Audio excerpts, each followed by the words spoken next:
Welcome to RG5 Nandyal జిల్లా Dhone bar council ప్రెసిడెంట్గా శీలం భాస్కర్ నాయుడు ఘన విజయం. డోన్ పట్టణంలో కోర్టు భవనంలో న్యాయవాదుల బార్ కౌన్సిల్ ప్రెసిడెంట్ సెక్రటరీ ఎన్నికల్లో లాయర్ వేణుగోపాల్ రెడ్డి ఆధ్వర్యంలో శుక్రవారం నిర్వహించారు. ఎన్నికల్లో బార్ అసోసియేషన్ ప్రెసిడెంట్గా శీలం భాస్కర్ నాయుడు 159 ఓట్ల మెజారిటీతో ఘన విజయం సాధించారు. అలాగే ప్రధాన కార్యదర్శిగా మద్దయ్య విజయం సాధించారు. ఈ సందర్భంగా వారు మీడియాతో మాట్లాడుతూ ఈ రోజు నిర్వహించిన ఎన్నికల్లో అత్యధిక మెజారిటీతో గెలిపించిన మా బార్ అసోసియేషన్ న్యాయవాదులకు కృతజ్ఞతలు అని తెలిపారు. ఇది నా ఒక్కరి గెలుపు కాదు, మొత్తం న్యాయవాదుల గెలుపని అన్నారు. బార్ సభ్యుల సమస్యలను పరిష్కరించడానికి వారి హక్కులను కాపాడేందుకు కట్టుబడి ఉంటానని, అలాగే కోర్టు పరిధిలో న్యాయవాదుల సమస్యలు ఏవైనా ఉంటే పరిష్కారం చేస్తానని అన్నారు. ఈ సందర్భంగా అధ్యక్షులు శీలం భాస్కర్ నాయుడు విజయం సాధించడాన్ని పలువురు న్యాయవాదులు అభినందించారు. అలాగే ఆయన అనుచరులు కోర్టు భవనానికి పెద్ద ఎత్తున చేరుకుని టపాసులు కాలుస్తూ అభినందనలు తెలిపి పూలమాలలు శాలువాలతో సత్కరించి శుభాకాంక్షలు తెలిపారు. నా హృదయపూర్వక కృతజ్ఞతలు నమస్కారాలు తెలియపరుచుకుంటున్నాను. మాకు డోన్ బార్ నందు ప్రెసిడెంట్ పోస్టుకి 3 నామినేషన్లు జరగడం జరిగింది.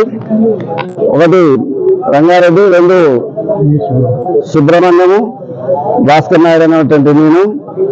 మొత్తం 2019 ఓట్లకు గాను 208 ఓట్లు పోలు కావడం జరిగింది. అందులో 159 ఓట్లు నాకు మెజార్టీ రావడం జరిగింది.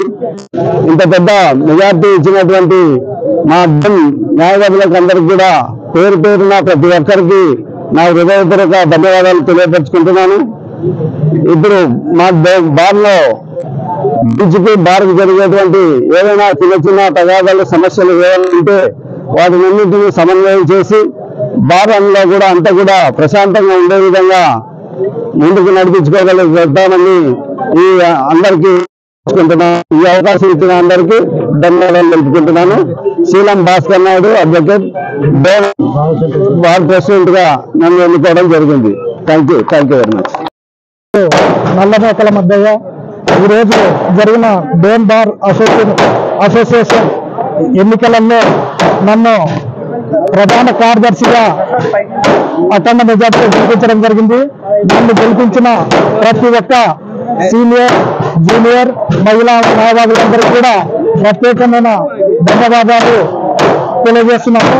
అదేవిధంగా ఈ బార్లో ఏ చిన్న సమస్య వచ్చినా కూడా నేను ముందు నుండి జూనియర్ న్యాయవాదులకైతేనే, అదేవిధంగా మిగతా వాళ్ళకి అయితేనే ప్రతి ఒక్క సమస్యను బార్ దృష్టికి తీసుకుపోయి ఏదన్నా పరిష్కరించే దిశగా ప్రయత్నం చేస్తానని ఆశిస్తూ ఈ అవకాశం ఇచ్చినందుకు మీకందరికీ కూడా ప్రత్యేకమైన ధన్యవాదాలు తెలియజేస్తూ ఇంతటితో ముగిస్తున్నాం.